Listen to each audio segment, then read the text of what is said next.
하나님 아버지 감사합니다. 이렇게 교회로 모여서 이제 주의 말씀을 듣게 되었사오니 주의 성령께서 저희들 함께 하셔서 두렵고 떨리는 마음으로 이 말씀을 듣게 하시고 또 우리가 회개해야 할 것들을 이해하게 하시며 또 우리가 우리의 삶을 돌아보면서 하나님의 은혜가 어떤 부분에서 우리에게 베풀어졌는지 돌아보는 그런 귀한 시간이 되게 도와주시기를 우리 구주 예수 그리스도의 이름으로 간절히 기도합니다. 아멘. 주보 맨 첫 부분에 보시면 약육강식 또 적자생존 이런 사자성어를 제가 적어드렸습니다. 굉장히 익숙하신 그런 표현이라고 제가 생각을 해요. 약육강식이란 말 무슨 말입니까? 약한 사람은 강한 사람의 먹이가 되게 되어 있다, 그런 뜻입니다. 그렇죠? 또 적자생존이라는 것도 이제 마찬가지가 되겠는데요. 영어로 이제 이야기하면 survival of the fittest, 그러니까 가장 강하고 힘 있는 사람, 이런 사람만이 살아남는다, 이런 그런 생각입니다. 이 적자생존이라는 사자성어가 어디에서 유래되었는지는 제가 잘 모르겠습니다. 이건 검색을 해봤는데 잘 찾을 수가 없더라고요. 그런데 영어로 되어 있는 이 survival of the fittest라는 이 말은요, 제가 예전에 몰랐는데요. 이게 이렇게 오랫동안 사용된 그런 표현은 아닌 것 같습니다. 왜냐하면 1864년에 19세기가 되겠죠. 19세기에 영국의 유명한 생물학자가 있었는데 허버트 스펜서라는 사람입니다. 이 사람이 생물학의 법칙이라는 책을 쓰면서 영어로 이제 Principles of Biology라는 책이 되겠는데 이 생물학의 법칙이라는 책을 저술을 하면서 거기에 이제 쓴 표현입니다. Survival of the fittest. 그런 개념이 이제 나중에 이 다윈의 진화론이나 이런 데 들어가 가지고 어떤 이 생태계가 어떻게 지금까지 변화되어 왔는가를 설명하는 가장 설득력 있는 그런 생각이라고 사람들에게 이제 이해되고 있는 것입니다.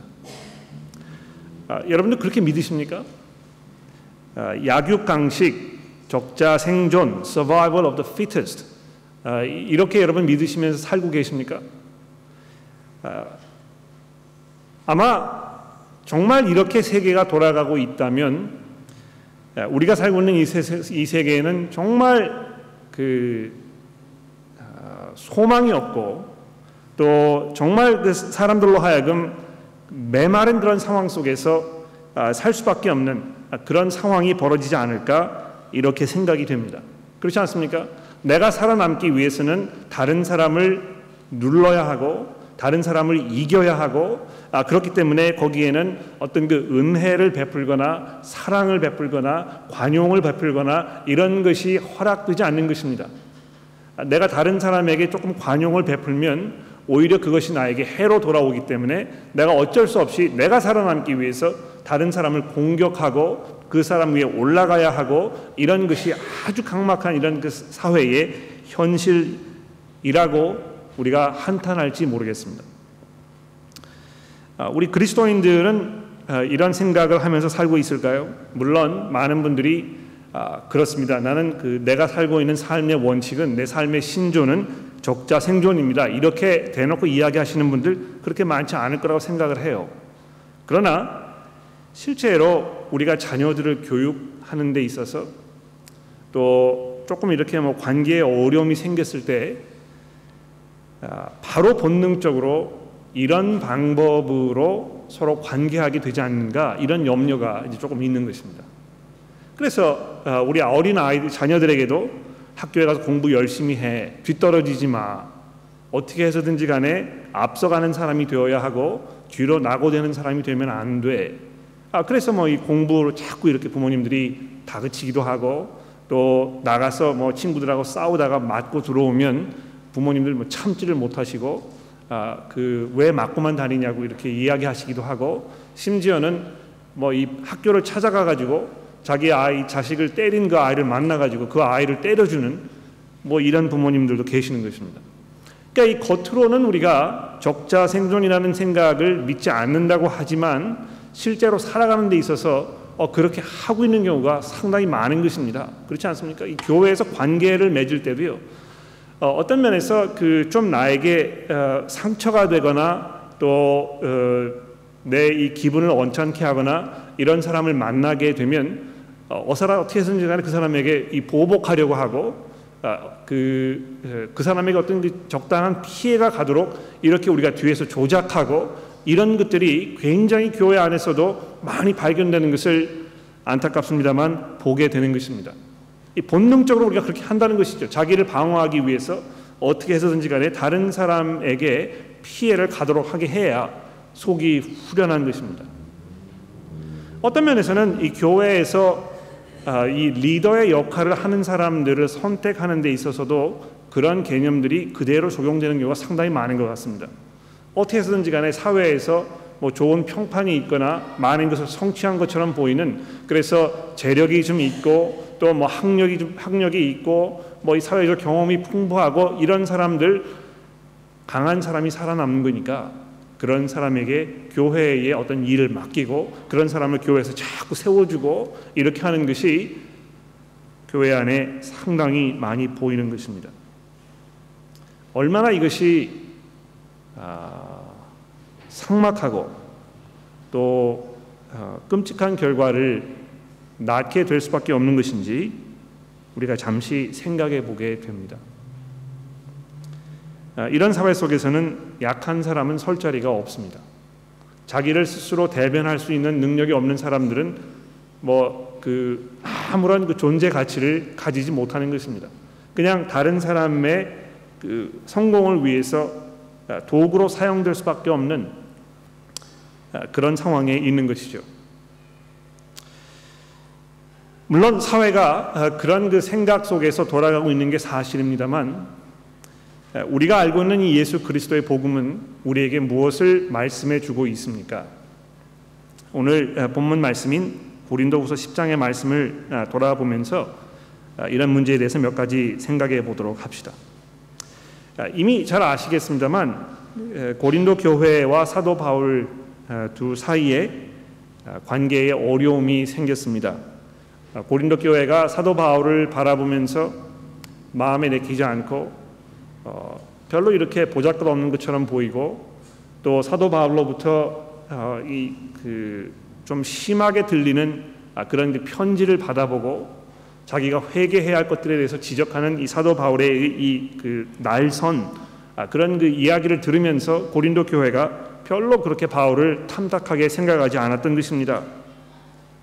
자, 그런데 오늘 본문 말씀 1절에 보시게 되면 사도 바울이 이렇게 시작을 하고 있습니다. 너희를 대하면 유순하고 떠나 있으면 너희에 대하여 담대한 나 바울은, 이거 지금 사도 바울이요 고린도 교회가 자기에 대해서 하는 이야기를 지금 인용하고 있는 것입니다. 여러분들이 나한테 내가 이런 사람이라고 이야기하고 있죠.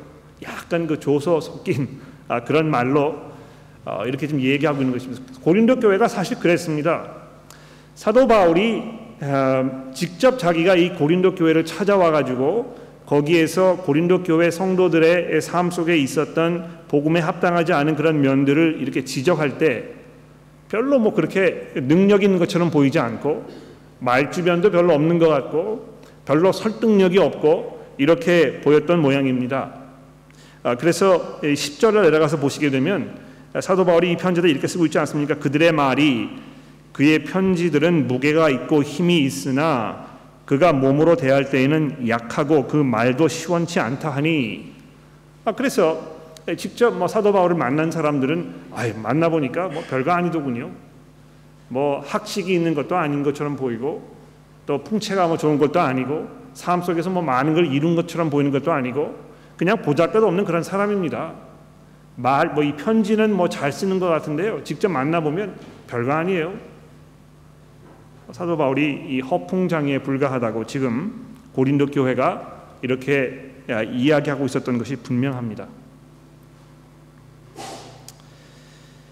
더군다나 2절 말씀에 보시게 되면 또 이렇게 이야기하고 있습니다. 또한 우리를 육신에 따라 행하는 자로 여기는 자들에 대하여, 이 사도 바울을 향해서 고린도 교회가 내린 평가는 무엇입니까? 그 사람은 육신에 따라서 행하는 사람일 뿐이다.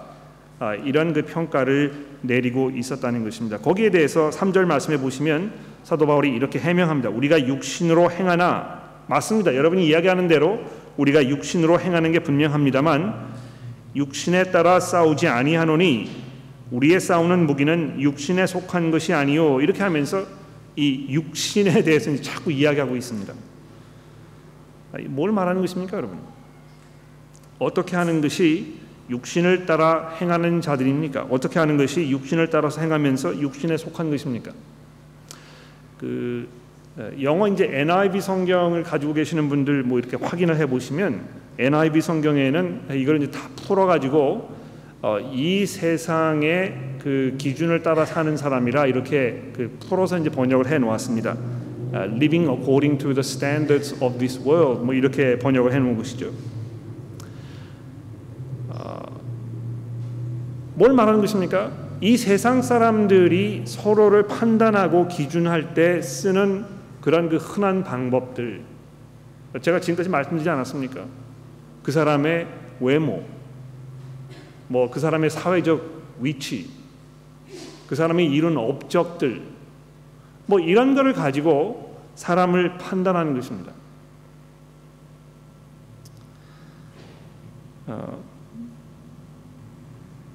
복음이 우리 삶 속에 들어와서 우리의 생각을 변화시키고 우리가 우리의 이 삶을 제대로 이해하고 이렇게 하도록 우리 가운데 강하게 역사하고 있습니다만, 어떤 면에서는 신앙생활을 오래 하신 분들이 이런 면에서 생각을 바꾸려고 하지 않는 것입니다.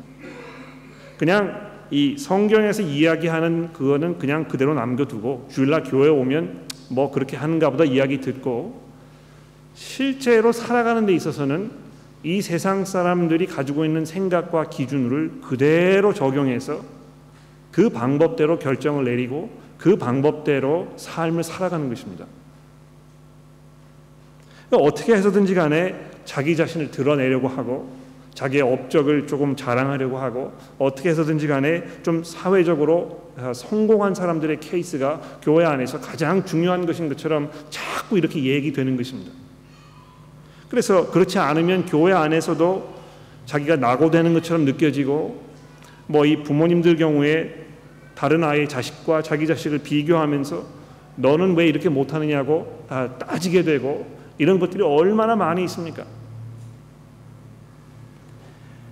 이 고린도 교회가 사도 바울을 바라보면서 사도 바울 후에 그 고린도 교회를 찾아왔던 어떤 그 다른 교사들, 아마 이제 이 교사들은요 굉장히 언변에 뛰어나고 좋은 학교를 다니고 그랬던 사람인 것 같아요. 나중에 이제 우리가 11장과 12장을 다루면서 좀 살펴보겠습니다만, 이런 사람들의 그 사역, 그들의 그 모습, 그들의 행하는 그런 그 풍채, 이런 모든 것들이 고린도 교회 눈에 굉장히 어필이 되었던 것입니다. 야, 참 훌륭하다. 풍채도 좋으시고 학력도 높은 것 같고 사회적으로 좋은 평판을 가지고 있고 이런 그 평가 기준을 가지고 사도 바울을 바라보면서 별로 보잘것없는 사람이라고 이렇게 평가가 내려진 것입니다. 그런데 사도 바울은 그런 고린도 교회 성도들의 평가에 대해서 어떻게 대답을 하고 있습니까? 3절에 보십시오. 우리가 육신으로 행하지만 육신에 따라 싸우지 아니하노니 우리의 싸우는 무기는 육신에 속한 것이 아니요. 육신에 속한 무기가 아니면 뭐가 되겠습니까, 여러분? 잠시 후에 그 문제를 조금 더 언급해 보도록 하겠습니다. 왜 고린도 교회가 지금 이런 모습으로 서 있는 것입니까? 복음을 받아들였는데도 불구하고 어떻게 해서 그 사람들의 삶이 변화되지 아니하고 이런 방식으로 자기의 생각을 고집하고 있는 것입니까? 7절에 보십시오. 너희는 외모만 보는도다. 그냥 겉에 있는 그 표면적인 것, 그 안에 있는 깊은 것을 보지 못하고 그저 세상 사람들처럼 아무것도 아닌 겉에 있는 것만 보면서 사람들을 평가하는 것이라고 사도 바울이 안타까워하고 있는 것입니다. 또 좀 더 내려가서 12절 말씀해 보십시오. 뭐라고 이야기하고 있습니까? 우리는 자기를 칭찬하는 어떤 자와 더불어 감히 짝하며 비교할 수 없노라. 그러나 그들이 자기로서 자기를 헤아리고 자기로서 자기를 비교하니 지혜가 없도다. 여러분, 이런 사람들 알고 계십니까? 네. 자기로서 자기를 헤아리며 자기로서 자기를 비교하는 아주 어리석은 사람들. 네. 자기가 이 세상의 삶의 기준입니다. 모든 것이 자기를 기준으로 지금 평가되는 것입니다. 나보다 뭐 좀 못한 것처럼 보이는 사람에 대해서는 아주 우월감을 느끼고, 또 자기보다 조금 더 뭐 성공적인 것처럼 보이는 사람에 대해서는 열등감을 느끼고, 거기에 대해서 굉장히 뭐라 그럴까요? 시기하는 마음이 생기고, 이런 사람들을 좀 얘기하는 것입니다.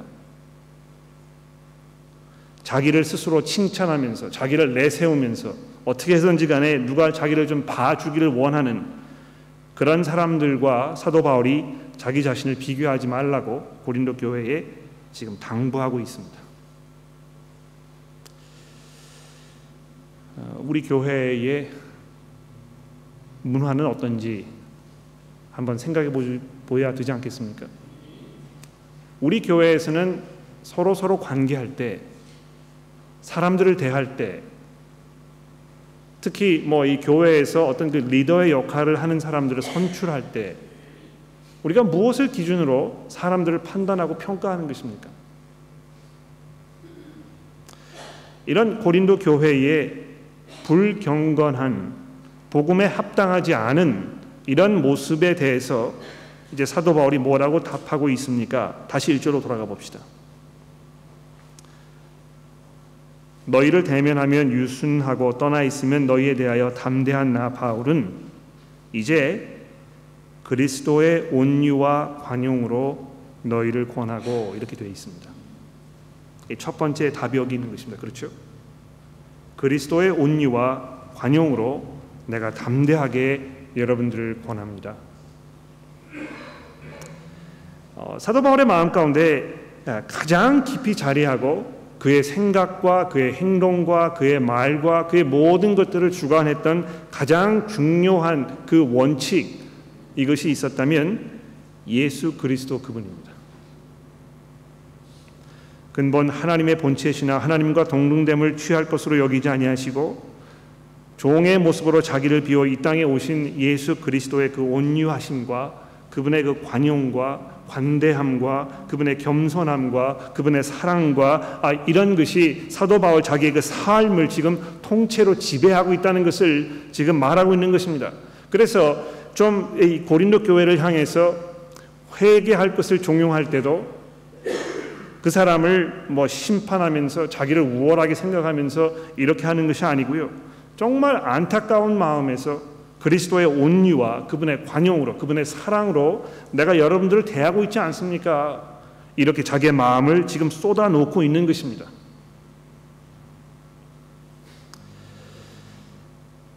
사도 바울이 고린도 교회를 방문해서 고린도 교회 성도들과 뭐 잘못을 따졌을 때 우리가 뭐 기억나십니까? 이게 정말 그 자기에게 그 painful한, 아주 고통스러운 그런 그 방문이었다.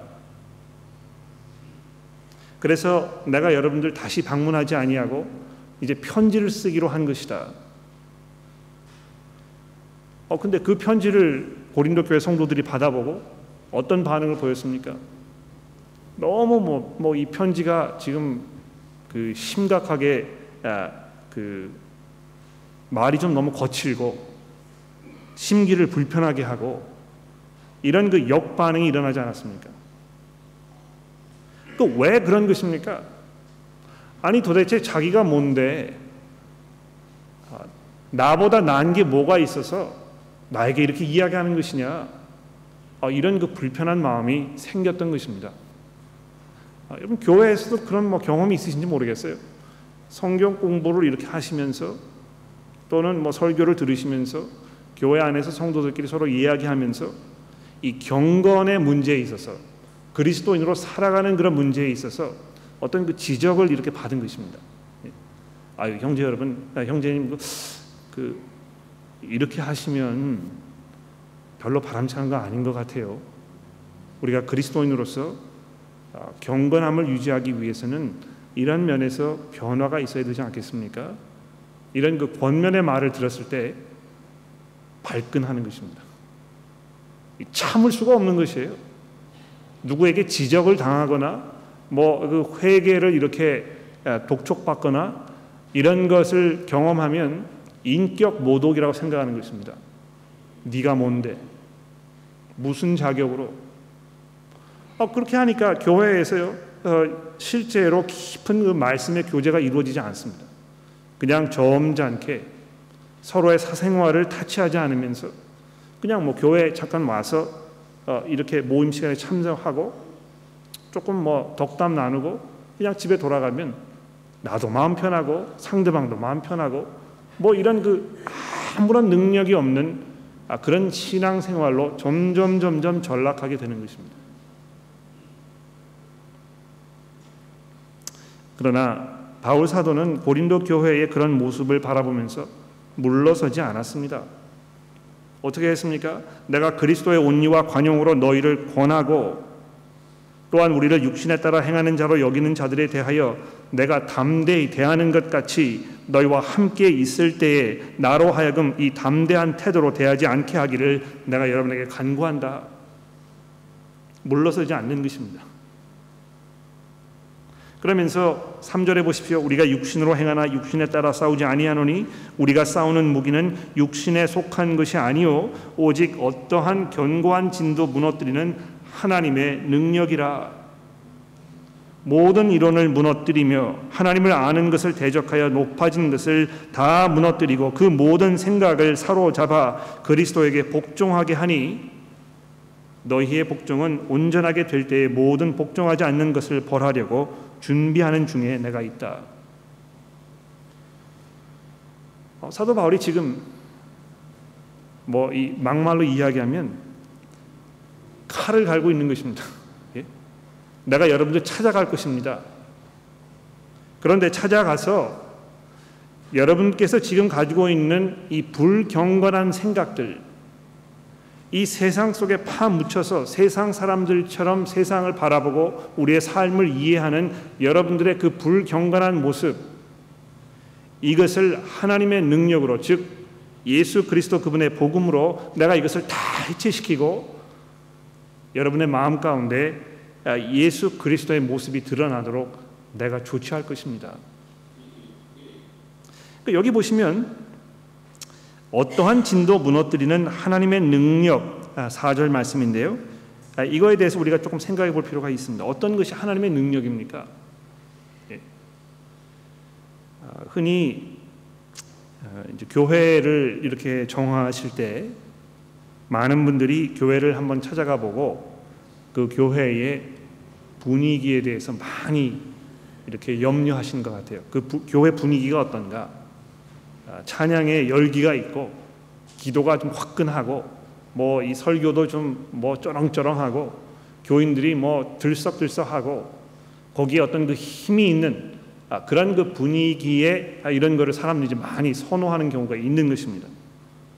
그것이 하나님의 능력이라고 이렇게 오해할 수 있습니다.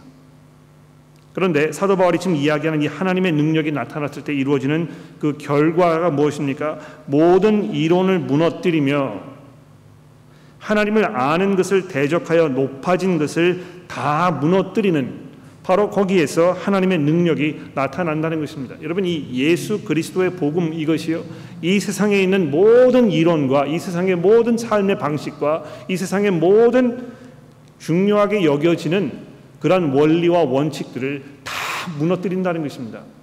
여러분, 그걸 경험하셨습니까? 예, 지금 우리가 알고 있던 우리의 그 문화적인 어떤 그 지혜, 오랫동안 전수되어 내려온 어떤 선인들의 이 생각들, 사고 방식, 이론, 철학자들의 주장, 우리 선생님들의 어떤 가르침들, 우리 선조들의 어떤 생활의 지혜, 이런 모든 것들이 예수 그리스도 앞에 지금 복종되고 있는 것입니까? 참 문화라는 것이요 굉장히 무서운 것 같아요. 문화만큼 우리의 삶을 지배하고 거기에 종속되도록 하는 그런 힘이 없는 것 같습니다.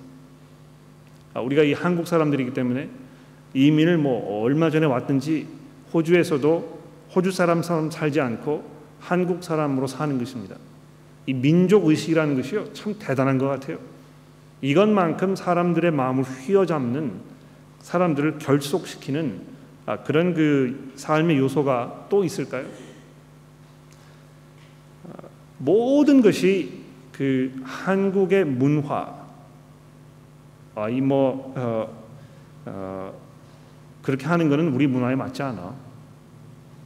그래서 예수 그리스도의 복음도 문화라는 틀 안에서 이렇게 이해되어야 불편하지가 않은 것입니다.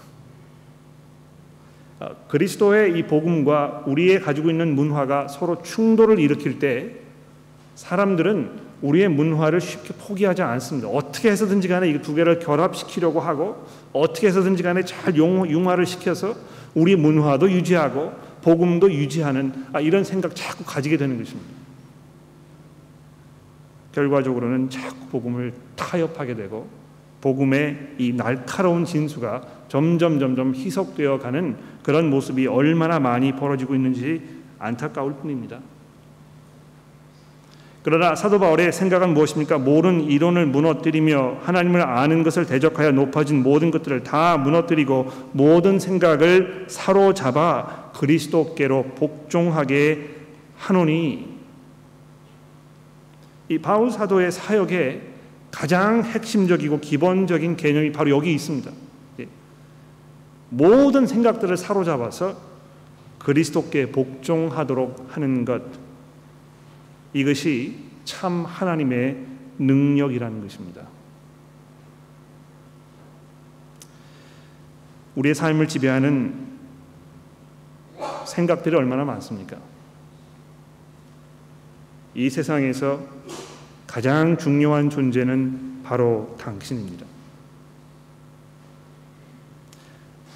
돈이 여러분들에게 참 행복을 가져다 줍니다. 적자 생존이기 때문에 어떻게 해서든지 간에 살아남으십시오. 결국에 끝에 가서 누가 가장 많이 그 재물을 모아놓았는가, 그 사람이 승자입니다. 기회를 엿보십시오. 필요하다면 이런 부분에서 좀 타협도 하고 그냥 넘어가기도 하고 그래야 되지 않겠습니까? 이런 그 사회적인 그 목소리들, 그런 생각들, 이런 삶의 원칙들, 이런 것이 계속해서 우리 그리스도인들의 삶 속에 들어오면서 우리로 하여금 이 복음을 버리고 세상과 타협하도록 우리를 자꾸 이렇게 끌어들이고 있는 것입니다. 그러나 사도 바울은 모든 생각을 사로잡아서 예수 그리스도께 복종하게 하고 그분의 주 되심이 우리의 삶 속에 각인되도록 최선의 노력을 다하고 있는 것을 보게 됩니다. 세 번째로 7절 말씀해 보십시오. 너희는 외모만 보는도다. 만일 사람이 자기가 그리스도께 속한 줄을 믿을진대 자기가 그리스도에게 속한 것 같이 우리도 그러한 줄을 자기 속으로 다시 생각할 것이라. 주께서 주신 권세는 너희를 무너뜨리려고 하신 것이 아니요 세우려고 하신 것이니 내가 이에 대하여 지나치게 자랑하여도 부끄럽지 아니하리라. 이는 내가 편지들로 너희를 놀라게 하려는 것 같이 생각하지 않게 하려 함이라. 여기 이 사도 바울의 그 의도가 담겨 있지 않습니까? 왜 사도 바울이 이렇게 그 confrontation, 사람을 불편하게 하는 그런 것을 무릅쓰고서라도 지금 이렇게 하고 있는 것입니까?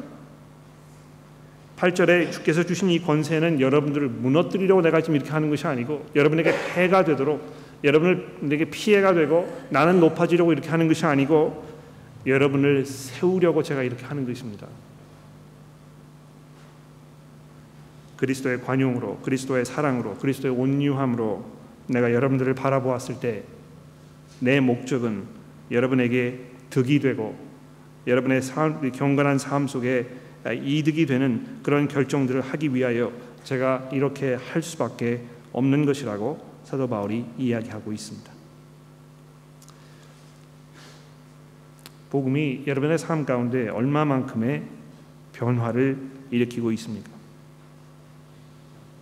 우리는 과연 이 세상 사람들이 가지고 있는 생각과 기준, 접근 방법, 원리와 원칙 이런 것들을 복음과는 별개의 문제로 복음은 그냥 복음일 뿐이고 실제로 살아가는 삶 속에서 필요한 것은 이런 세상의 원칙이라고 이렇게 아직도 생각하면서 살고 있는 것은 아닙니까? 두 번째로 교회 안에서 서로 관계하면서 우리는 어떤 모습으로 관계하고 있습니까? 어떻게 해서든지 간에 서로에게 상처가 되지 않고 어떻게 해서든지 간에 서로에게 무례함을 주지 아니하고 어떻게 해서든지 간에 교회 안에서 그냥 평화와 또 온유함을 유지하기 위해서 우리의 삶 속에 불경건한 것이 분명히 보이는데도 불구하고 그것을 눈 감아주고 이것이 아무런 문제가 아닌 것처럼 그냥 넘어가 버리는 그런 안일함 속에 있는 것은 혹시 아닙니까? 예수 그리스도의 복음이 우리에게 주어졌을 때 그 복음은 이 세상의 모든 것들을 무너뜨리며 하나님의 나라를 새로 세우는 하나님의 능력입니다. 우리가 그것을 믿고 있다면 그 복음의 능력에 우리가 확신을 두면서 우리 교회가 더더욱 또 우리 교회 성도 여러분 한 분 한 분이 정말 그리스도께 복종하는 삶을 살도록 우리가 최선의 노력을 다해야 할 것입니다. 기도하겠습니다.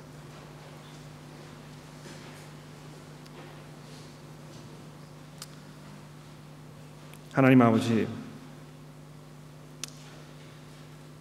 이 땅에 오신 예수 그리스도께서 이루시고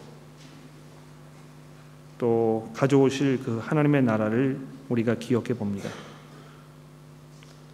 이 세상에 그 어떤 나라와도 같지 아니하고 이 세상에 그 어떤 나라도 가지고 있지 않은 하나님의 생각과 하나님의 성품으로 다져진 그 나라를 우리가 기억해 봅니다.